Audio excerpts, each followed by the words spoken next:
हजरत मूसा अलैहिस्सलाम का सच्चा वाकया। पत्थर से पानी निकला। एक बार बनी इसराइल शदीद प्यास में मुब्तला हो गए। सहरा की तपती हुई गर्मी, दूर तक फैली रेत और लोग एक एक कदम चलने से भी आजिज हो चुके थे। पानी नहीं था, मशकीज़े खाली थे। बच्चे रोने लगे, बूढ़े सुसकने लगे, हत्ता के जानवर भी हाँफने लगे। लोग हजरत मूसा अलैहिस्सलाम के पास आए और कहने लगे, ए मूसा, हमें प्यास से बचाइए, हमारे बच्चे मर जाएंगे। हजरत मूसा अलैहिस्सलाम ने कौम की हालत देखी और फौरन अल्लाह ताला की बारगाह में दुआ की, आ रब, अपनी रहमत नाजिल फरमा, लोगों पर आसानी कर दे। तब अल्लाह ने वही फरमाए, ए मूसा, अपने असा को इस पत्थर पर मारो।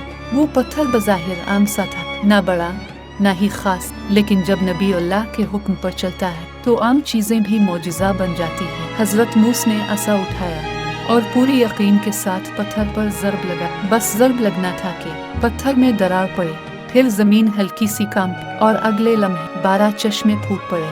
पानी ऐसे निकला जैसे आईना टूटकर रोशनी बन जाए, शफाफ, ठंडा और बेहद मीठा। बनी इसराइल की 12 जमातें अपने अपने चश्मे की तरफ दौड़ पड़े। सब ने पानी पिया, मशकीज़े भर लिए, जानवरों ने प्यास बुझी और हुआ जैसे रहमत बनकर चलने लगे। लोग हैरत से एक दूसरे को देखने लगे, ये कैसे हुआ? हजरत मूसा अलैहिस्सलाम ने फरमाया, ये अल्लाह की कुदरत। जब इंसान अल्लाह पर भरोसा रखे तो पत्थर भी पानी देने लगता है। सबक, अल्लाह पर पक्का यकीन हो, दिल साफ हो और दुआ में सच्चाई हो तो मुश्किलें आसान हो जाती हैं और नामुमकिन मुमकिन बन जाता है।